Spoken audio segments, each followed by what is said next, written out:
Well, welcome everybody to episode 18 of the Fresh Catholic Bible Study Series, Gospel of Mark edition. I'm Charles Merritt. I'm in the studios of freshcatholic.com. And today we will be talking about the second half of chapter 14 of Mark's Gospel. Just by a little way of review, Mark's Gospel has 16 total chapters. He begins his recording of Holy Week in chapter 11. We're doing the second half of chapter 14 today, which means chapters 11, 12, and 13 covered Sunday through Wednesday of Holy Week. Chapter 14, which we started last episode and we'll finish this episode, chapter 14 covers Holy Thursday of Holy Week.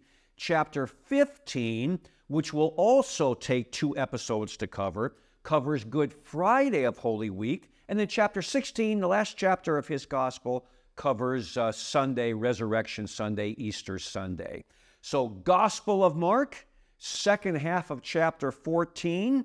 And again, this is episode 18. And there's a couple of chapters, this being one of them, the next chapter, chapter 15 being another. You might recall if you've been with us from the start, chapter 1 was another. There's a couple of chapters, to do them justice, we had to spread between 2 episodes so as to cover everything we needed to cover.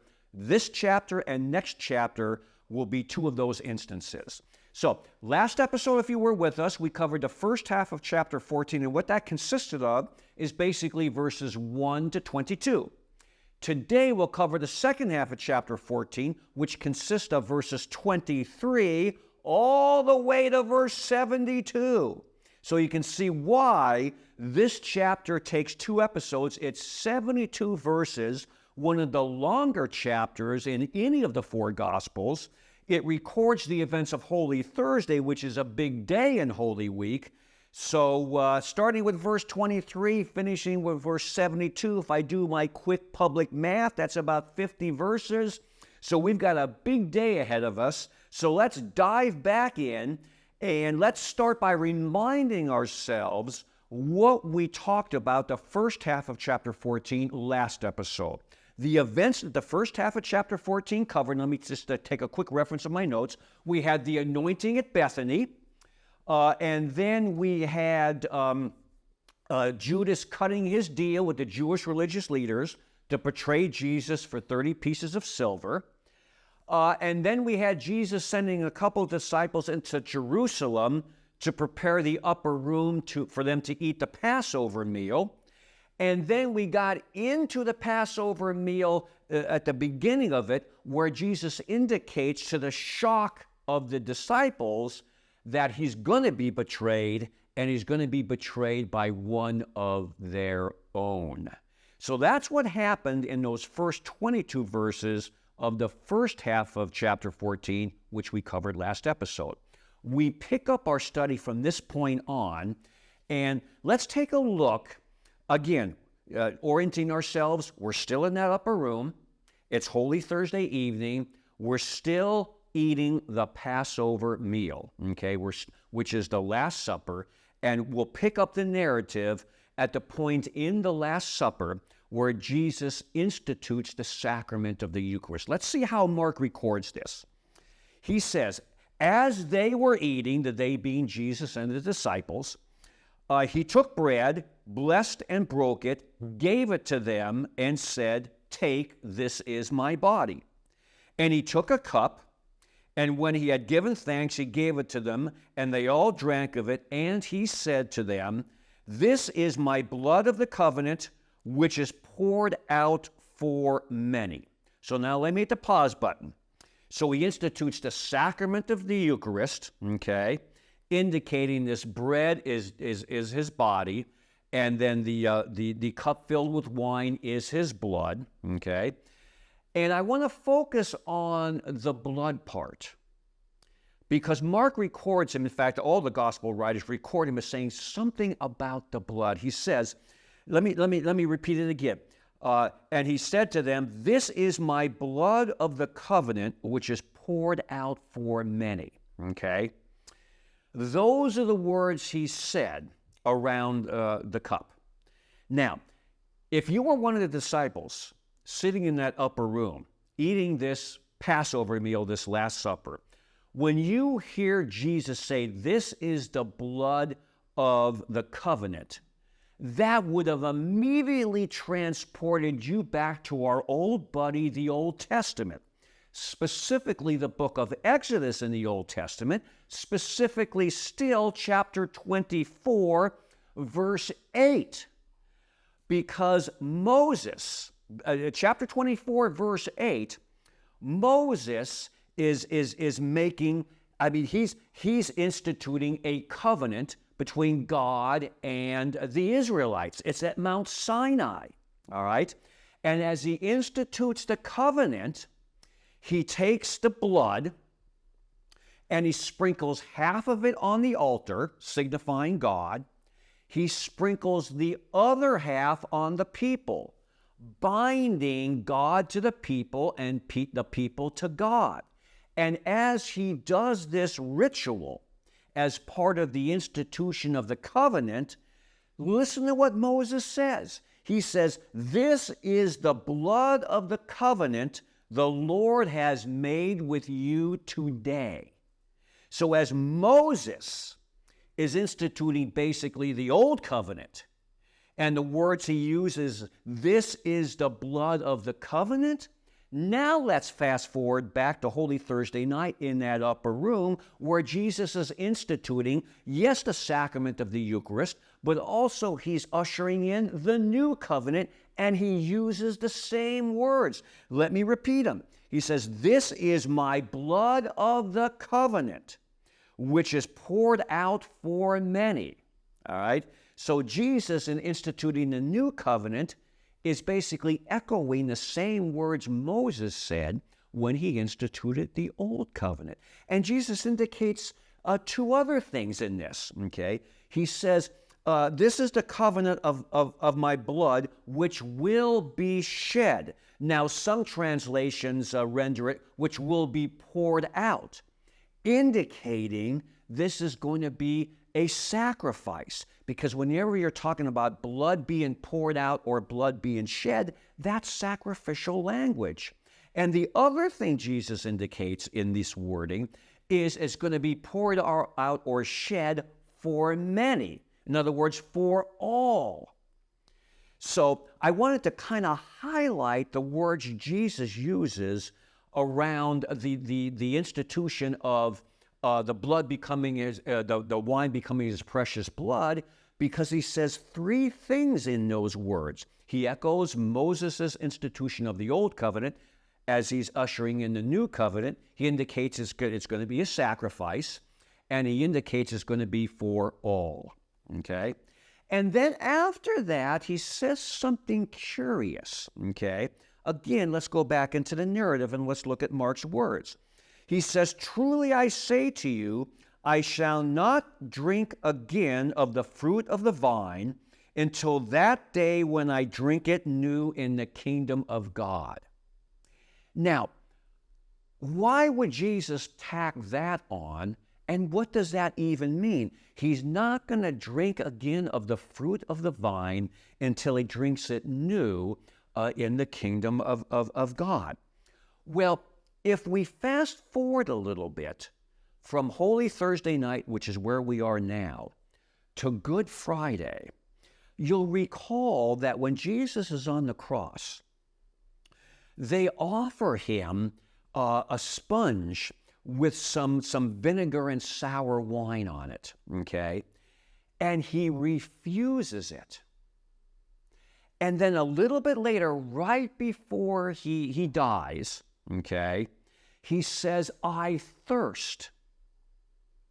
And they give him some of that concoction, and then he drinks it.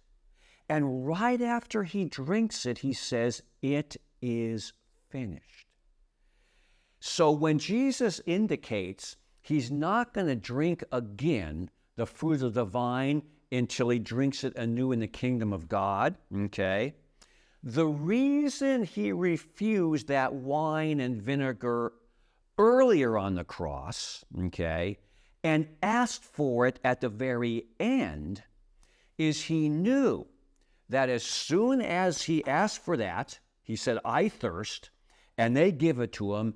He then says, it is finished. He gives up his spirit and he dies, okay? So he drinks again of the fruit of the vine right before he says it is finished. And what is the it that is finished? God's redemptive plan, okay? So that's what he's indicating when he says those words the previous evening in that upper room. And then Mark records, okay, the Passover meal, the Last Supper is now finished. He's instituted the sacrament of the Eucharist. He has ushered in the new covenant. And then Mark says, and then they went out and sang a hymn. So at this point, if you're visualizing it, the Last Supper is over.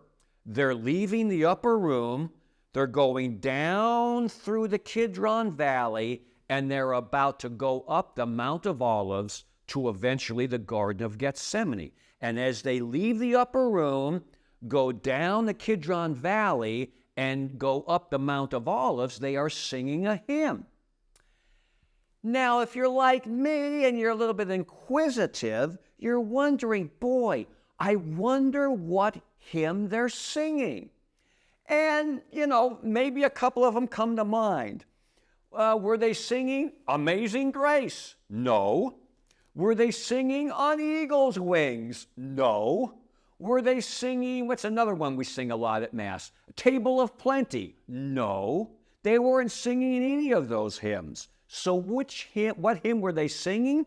They were singing, because these were meant to be sung, Psalms 113 to 118, called the Great Hallel, Hallel meaning praise. So get this. Here's Jesus, right? He's God. He knows what's going to happen to him, right? He knows what he's going to be. He's going to be betrayed and arrested in the Garden of Gethsemane. He knows he's going to be denied by Peter. He knows the disciples are going to scatter. He knows he's going to be mocked and ridiculed and spat on and scourged and crucified. He knows all of that is right in front of him now, right? So what is he singing? What is he and his disciples singing as they leave the upper room and go to that garden where he's going to be arrested? They're singing hymns of praise to God. Amazing, okay? So that's the hymn that they were singing for those of you inquiring minds out there, right? And this is where he also indicates to his disciples that they are going to scatter, okay? They're going to abandon him, right? Okay, and this is where good old Peter, love him, right? I identify with him completely. They're all totally human, right? When Jesus tells his disciples, look, you guys are going to scatter, you guys are going to abandon me, Peter once again pipes up, right? And he says, no, I'm not going to abandon you. And Jesus says, well, in point of fact, Peter, you're going to deny me, and you're going to deny me 3 times before the cock crows twice, okay? And Peter then doubles down and says, not only am I not going to deny you, okay, I'll die for you. And in fact, Peter winds up doing just that, as he has, as legend has it, he's crucified upside down, okay? So this is where Jesus tells the disciples they're going to scatter him, and tells Peter, you're going to deny me 3 times before the cock crows, okay? So that's, in the scheme of things, that's where those 2 things happen, right? Now, they've gone down through the Kidron Valley, they've gone up the Mount of Olives. Now they're about to enter the Garden of Gethsemane, right? Now, Gethsemane, the word means oil press. And this is the Mount of Olives. And it's called the Mount of Olives because it was littered with olive trees, hence the Mount of Olives. And in the middle of this mountain was a garden. And in the middle of the garden was an oil press. And so when you took the olives, you took them to this oil press, you put them in the oil press, and the olives were pressed down, and that's where that's how you got the juice or the oil out of them. So it was called the Mount of Olives because it was littered with olive trees. The garden was called Gethsemane because Gethsemane means oil press, and in fact it had an oil press in it. So they arrive at the Garden of Gethsemane, okay? Jesus and the disciples in tow, right? Minus Judas, right? Now, he leaves the disciples. He takes 3 of them further into the garden with them. Which 3 does he take? The inner 3, Peter, James, and John. The same 3, you might recall, he took up to the Mount of Transfiguration, and they witnessed him being transfigured, okay? So he brings all 11 disciples into the Garden of Gethsemane. He takes the inner circle, the inner 3, further in with into the garden, and that's where Jesus begins to pray and go through his agony, okay? Now, at a certain point, he comes out, finds the disciples sleeping, and kind of, chides them or rebukes them. Goes back in, prays some more. Comes back out, finds them still sleeping, chides and rebukes them again. Goes back in, prays even more, comes back out a 3rd time, finds them sleeping, and then he says, well, it's enough. My betrayer is at hand. He tells them, get up. My betrayer is at hand. And by the way, let me hit the pause button here. As part of his chiding and rebuking, Jesus indicates, can you not stay awake and watch with me for 1 hour? And that's where this whole concept of making a holy hour starts with, okay? We make a holy hour in front of the Blessed Sacrament exposed. Where do we, us Catholics, get that? Right here, when Jesus says, could you not watch and pray with me for 1 hour? Okay? Well, the disciples couldn't do it, but hopefully we do, okay? So, he says, it's enough, get up, my betrayer is at hand. Now notice a little something interesting here. Notice how Mark records that, okay? Let me give you Jesus' words. Jesus says, Mark says, and he came back a 3rd time and said to them, are you still sleeping and taking your rest? It is enough. The hour has come. The Son of Man is betrayed into the hands of sinners. Rise, let us be going. See, my betrayer is at hand. And then right after that, Mark records, and immediately while he was still speaking, while he was saying that, Judas and the crowd arrives on the scene. So as he's telling his disciples, my betrayer is at hand, as he's telling them that, Judas arrives at that exact moment, okay? Now, Mark records Judas arrives with a crowd. Now again, for those of you with inquiring minds such as mine, you wonder, well, who is this crowd? Who is this crowd that's with Jesus? Mark doesn't tell us. Mark just says Judas arrives with a crowd. But then if we go to the other Gospels and dig a little deeper, we find out that this crowd is comprised of 2 groups of people. You've got Roman soldiers, and you've also got the temple police, because the temple had its own security force, essentially, okay?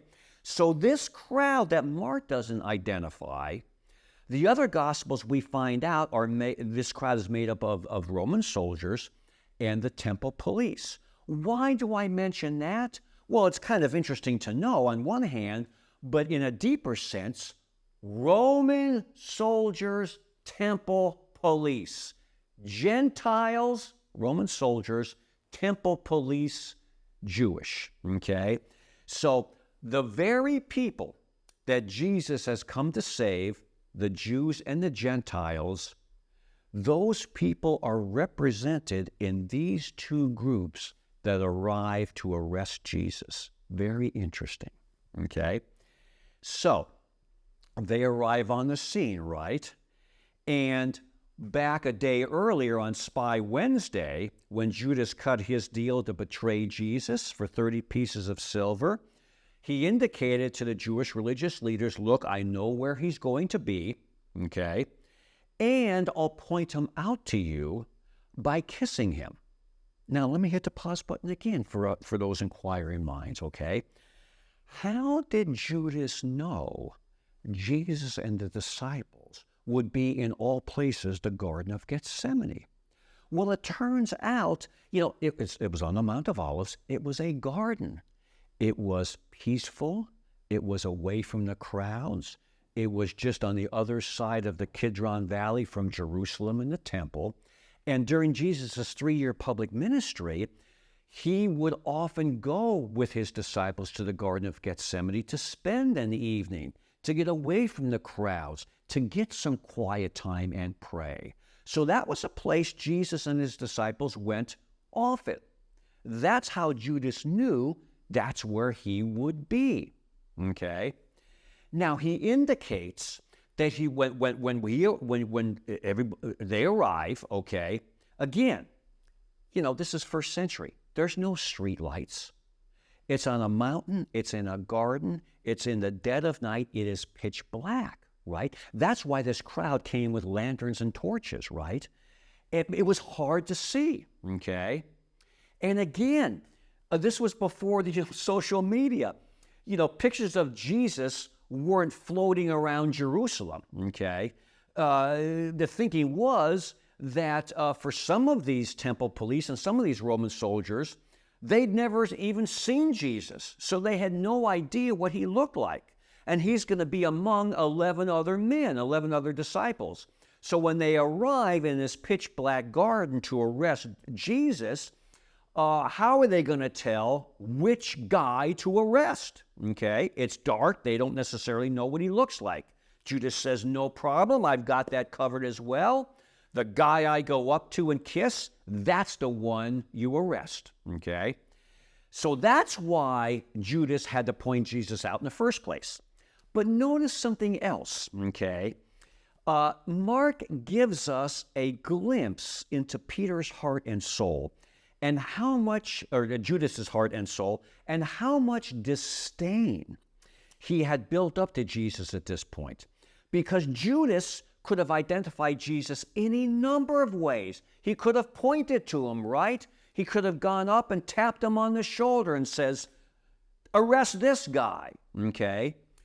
Of all the ways Judas could pick to identify Jesus to be arrested, he chooses a kiss, okay? The kiss on the cheek, which back then and still is today in many cultures, a sign, something you would do to a family member or a very close friend. So to betray Jesus with a kiss, okay, that's cold. Okay, to betray him at all is cold. To betray him with a kiss is even colder. A little peek into the heart and soul of Judas and how much disdain he had for Jesus at this point, okay? So they move in, they arrest him, right? So let's move forward in the narrative, all right? Now, they seize him, they arrest him, okay? They take him out, all right? Now, this is still Holy Thursday night, right? It's very, very late. Now, where do they go? Once they arrest him in the garden, where do they take Jesus? Well, at this point, okay, late Holy Thursday night, going into early Good Friday morning, Jesus is going to go through essentially 6 different trials. They're called the 3 Jewish trials and the 3 Roman trials, all right, before he's eventually, crucified. So when they take him, when they seize him, they arrest him, they bind him, and they lead him out of the Garden of Gethsemane. Okay, this starts the first of the 3 Jewish trials. Late Holy Thursday night, okay, into like midnight, 1, 2 o'clock, Good Friday morning. Now, the 3 Jewish trials, first they bring him to Annas, and we'll talk about who he was in a minute. First they bring him to Annas, then they bring him to Caiaphas and the entire Sanhedrin, and then at daybreak, they bring him to the entire Sanhedrin again. So those are the 3 Jewish trials. Now, Mark records only the second of those 3. So in Mark's gospel, he has them go from the Garden of Gethsemane straight to Caiaphas's house, where the whole Sanhedrin is gathered. In point of fact, they first went to the house of Annas. Mark doesn't record that, but that's where they first went. We find that in some of the other Gospels. Now, who was Annas? Annas was the high priest before Caiaphas. And at this point, he's kind of the high priest emeritus, right? He's the father-in-law of the current high priest, Caiaphas. So Annas is the former high priest. Caiaphas is the current high priest. So they first bring Jesus to Annas, the former high priest, okay? The high priest emeritus. Now, if he's the former high priest, for those inquiring minds, if he's the former high priest and Caiaphas is the current high priest, why do they bring him to Annas first? Okay. Well, number one, he's kind of the high priest emeritus. Okay. He's still kind of the power behind the throne. Okay. So in bringing him to Annas first, they're showing Annas proper deference and honor. But Annas was also the one that ran all of those temple activities. He was the one that brought the merchants and the money changers into the temple. He was the one that was taking a large cut of all of those profits.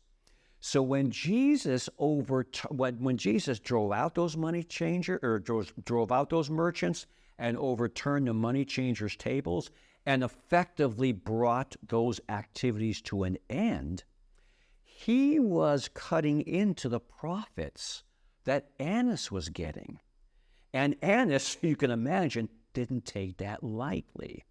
So in bringing him first to Annas, they show Annas deference and honor as the high priest emeritus, as the power behind the throne, and they give Annas first crack at Jesus for what Jesus did to Annas back in the cleansing of the temple, right? Now, it's called a trial in front of Annas, but it's more akin to a preliminary hearing, where they're trying to kind of come up with some charges to hang on Jesus in order to crucify him, right? Because again, they're under Roman rule, Roman occupation, and Rome was ruled by law, okay? You couldn't just drag a guy in and execute him, okay? You had to bring charges against him, and since execution was a capital punishment, the charges you brought had to be a capital offense. So they're looking for charges of that degree they can bring, they can hang on Jesus in order to get him executed, right? Well, they're not real successful with that. And then they take him from Annas's house to the current high priest's house, Caiaphas. That's the trial Mark records. And when they get to Caiaphas's house, they have to go through a courtyard into his house. and in the house is Caiaphas and the entire Sanhedrin. Now, the Sanhedrin was made up of 71 members, okay? 70 very prominent Jewish religious leaders and the high priest, okay? The Sanhedrin was basically the Jewish Supreme Court. And the high priest was like the chief justice. So you know how our Supreme Court, it has the chief justice and then it has the other justices? The Sanhedrin was akin to the Jewish Supreme Court. It had the high priest and the 70 other members, okay? So that's who's gathered in the house of Caiaphas. The courtyard they go through to get into the high priest's house is the courtyard that Peter is in when he denies Jesus 3 times, okay? So let's focus on the events outside in the courtyard and Peter's denials. Then we'll move into the house and we'll take a look at the second of these Jewish trials, the one before Caiaphas and the Sanhedrin. So, again, we said Mark uses 2 main techniques in his gospel: the sandwich technique and the contrast technique, where Mark will contrast or juxtapose 2 scenes. Here's yet another example, and if you've been with us all along, I've pointed out several before, where Mark contrasts 2 polar opposite scenes. You've got Jesus being interrogated by the entire Sanhedrin inside the house, while at the same time, you've got Peter in the courtyard outside the house denying Jesus, okay? Now, very interesting, all right? Because, here's Peter, right? Jesus, on the way to the garden, as we just mentioned, indicates to his disciples, okay, you're all going to scatter, right? And Peter, he gets a bad rap for denying Jesus, not once, not twice, but 3 times, while Jesus is inside this house on trial for his life. So while he's on trial for his life, Peter's outside denying him 3 times. And Peter gets a bad rap. People say, at the moment Jesus needed you most, Peter, he's on trial for his life, you're outside denying him 3 times. How could you? Okay. Well, if we think this through a little bit more, okay, we got to give Peter credit here, a credit that a lot of people don't give him. Because yes, Peter was denying Jesus, okay, while Jesus was inside the house in front of the entire Sanhedrin on trial for his life. Yes, Peter did deny him 3 times, okay? However, he followed Jesus long enough and far enough that he was in that courtyard in the first place.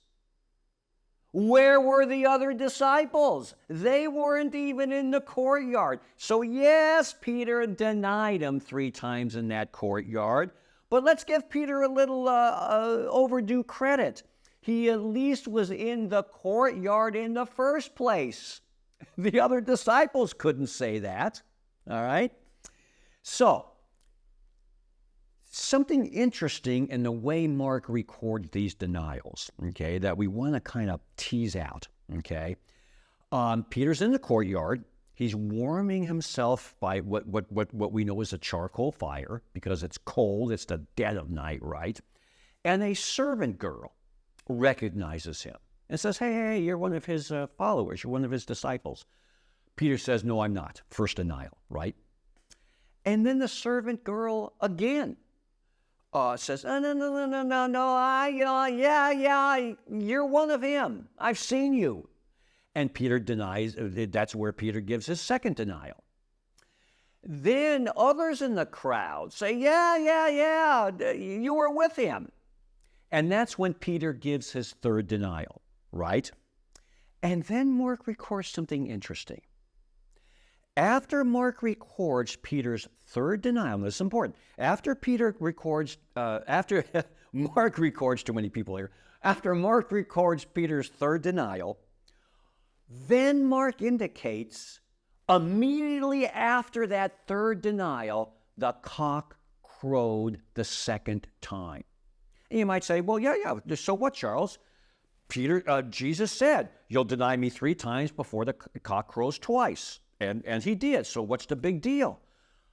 But notice, okay, first denial, second denial, third denial, then the second cock crow.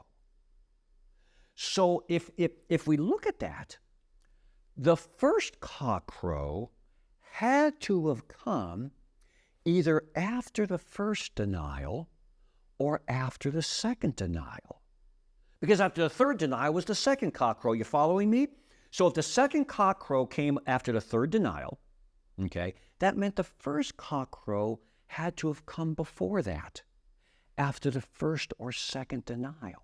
Now, the reason I mention this is if you're Peter and you just heard, okay, on the way to the Garden of Gethsemane, Jesus tell you, you're going to deny me 3 times before the cock crows twice.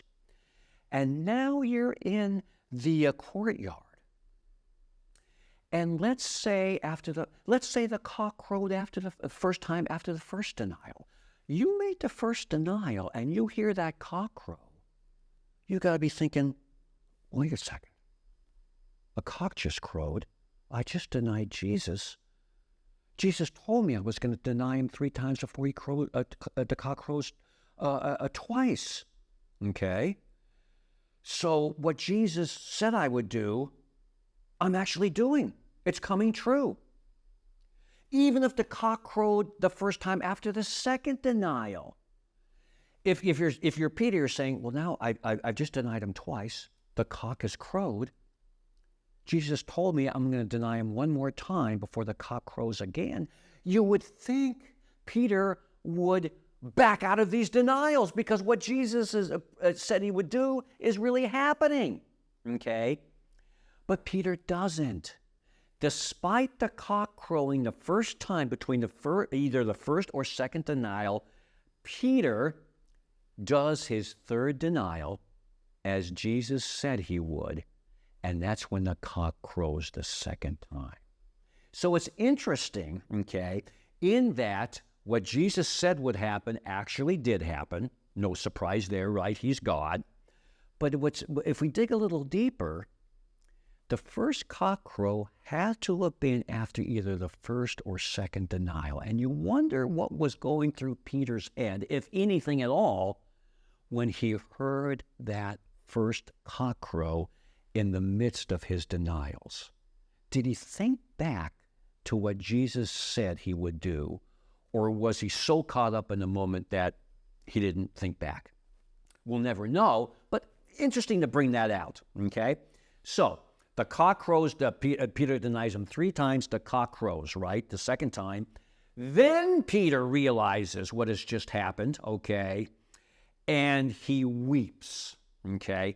Now, one of the other Gospels says he went out and wept bitterly, okay? So eventually Peter does recall what Jesus said he would do, but he doesn't recall it until after that third denial, thus fulfilling what Jesus prophesied. Now, that's what's going on outside in the house, in the courtroom. While all that's happening, Jesus is inside the house being grilled by the Sanhedrin on trial for his life, right? They're seeking charges against him, and it's still not going well because they're bringing in witnesses to testify to things, right? And the witnesses' testimonies are not corroborating, right? So the Sanhedrin is getting nowhere. Number 1, these witnesses are false witnesses, and number 2, what they're testifying to isn't even agreeing, so things couldn't be going worse for the Sanhedrin. Let me hit the pause button here, okay? This is the dead of night. It's pitch dark. It's cold. And the Sanhedrin finds witnesses to come in at that hour to testify against Jesus? You got to know these people weren't walking around Jerusalem on a cold, dark Thursday night in the dead of night, okay? This had to have been prearranged. Think about that, okay? Well, they're getting nowhere. And Caiaphas, the high priest, is getting exasperated, right? He is getting annoyed. So finally, he stands up, okay, and he addresses Jesus personally. He basically tries to get Jesus to incriminate himself. Now, this is well before, right? The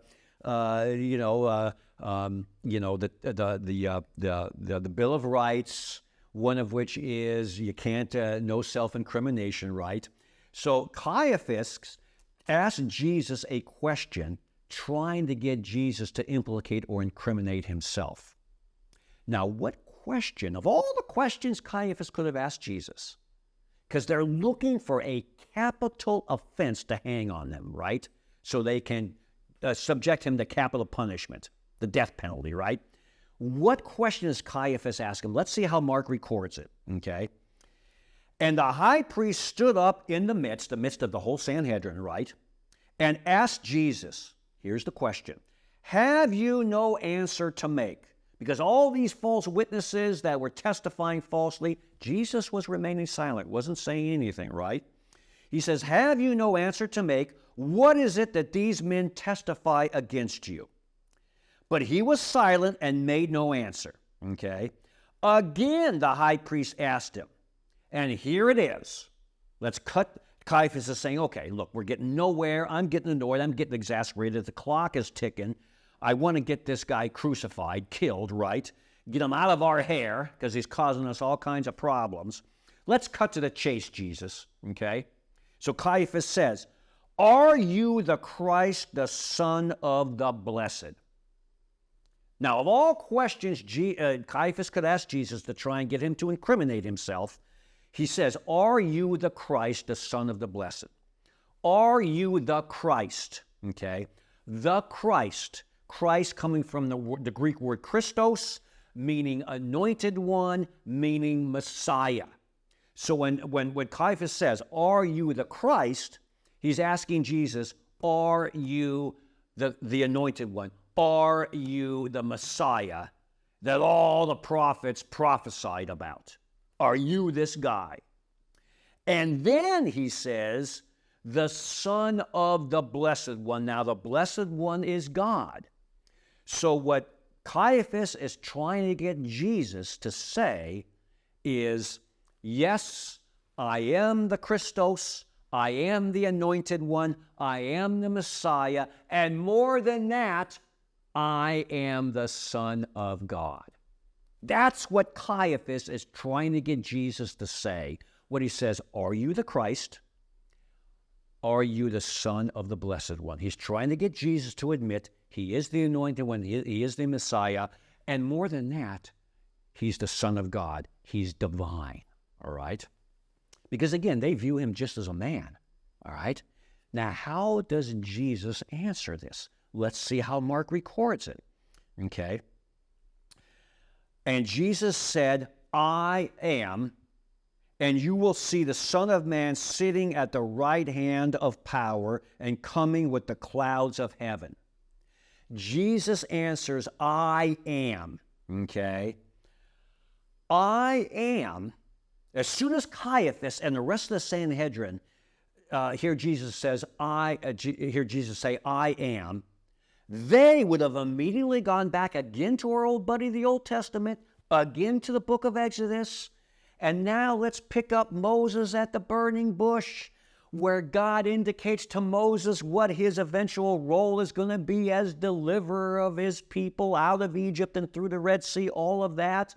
And Moses says, well, when I tell the people, who should I tell them you are? God, through the burning bush, says, tell them I am who am. So I am is God's self-reference of himself. So when Jesus answers, when Caiaphas says, are you the Christ? Are you the Son of the Blessed One? When Jesus answers, I am, he's basically telling Caiaphas, yes, okay? Not only am I the Anointed One, the Messiah, the Christos, right, the Christ, I am the Son of God. In fact, I am God, okay? And then he says, and you'll see me, sitting at the right hand of the power coming on clouds. In the Old Testament, only God came on the clouds. So when Jesus answers Caiaphas this way, he is indicating in so many words, yes, not only am I the Anointed One and the Messiah, not only am I the Son of God, I am God. That's why Caiaphas responds the way he does. Because how does Caiaphas respond? He says, you've heard the blasphemy. Well, how would Caiaphas interpret what Jesus said as blasphemy? Now we know why. Because what Jesus was telling Caiaphas was he is God. He's the Son of God in addition to being the Messiah and the Anointed One. Now they view Jesus as merely a man. So in their eyes, Caiaphas and the Sanhedrin, you've got a mere man claiming to be God, and that is blasphemy. And Caiaphas is giddy because blasphemy is a capital offense subject to capital punishment. So Caiaphas has the charge he wants right here and now. Okay? That's why he tears his robes and says, we don't need any more evidence. You've heard the blasphemy. Okay? So the Sanhedrin has gotten what they think they need, a capital charge subject to capital punishment. Notice my words. The Caiaphas and the Sanhedrin have what they think they need.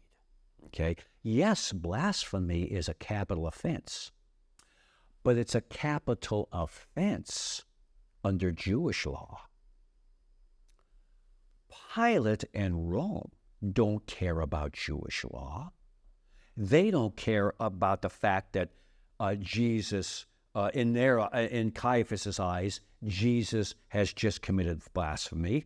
Pilate and Rome don't care about that at all.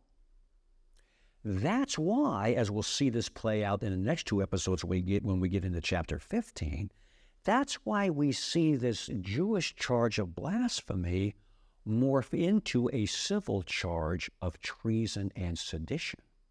Because even though Pilate and Rome won't care about blasphemy, that's a Jewish offense, they will care about treason and sedition, because that's a civil offense against Caesar. But more about that morphing of charges when we get into chapter 15. Okay? So at this point, all right, the Sanhedrin, they've gotten their charge of blasphemy, okay, and they disband. Okay, now again, that's the only one of the three Jewish trials Mark records. Remember, there was the previous preliminary hearing in front of Annas. There's this trial between Caiaphas and the Sanhedrin, which Mark records. And then there's actually a third trial that Mark doesn't record that happens at daybreak. Because what happens is Caiaphas and the Sanhedrin reconvene at daybreak. Okay? Now you're saying to yourself, well, wait a second. They just got their charge of blasphemy. Why do they need to reconvene and do it all over again, essentially? Well, it turns out, according to Jewish law, okay, if you hang a capital charge on somebody, okay, first of all, the Sanhedrin, under Jewish law, the Sanhedrin, the Jewish Supreme Court now, under Jewish law, they could only convene and hear capital cases, which this was, during daytime hours. They've just convened in the dead of Holy Thursday night. So yes, they got their charge, but in order to formalize it, and make it official, it has to come within a daytime meeting of the Sanhedrin. That's why they regather at daybreak, essentially, and formalize the charge of blasphemy, because now they're official under Jewish law. Okay, so those are the three Jewish trials, the second of which is the only one Mark records. Okay. Now, at this point, essentially chapter 14 ends. Okay, I'm keeping an eye on the monitor. And 50 verses, a lot going on, right? A lot to unpack. It's only been 50 minutes. I think I'm doing pretty good. At this point, I'm going to bring chapter 14 to a close, because at this point, Mark moves into chapter 15, okay? And logistically and location-wise and time-wise, we're now, as we move into chapter 15, we're now at daybreak, Good Friday morning, right? And now Jesus is going to go through those three Roman trials. And this is where we'll see the Jewish charge of blasphemy morph into the civil charge of treason and sedition, because that's a charge Pilate and Rome will care about, okay? And why is that important? Because, again, they're under Roman rule, and only Rome has the ultimate authority and power to execute people. So they've got to get Pilate and Rome to buy off on a capital charge, because they've got to get Pilate to authorize the death penalty. But he's not going to buy off on a Jewish charge of blasphemy, hence the morphing to treason and sedition. So next episode, a little bit of teaser here. It's going to be spread through next chapter, chapter 15, going to be spread through 2 episodes.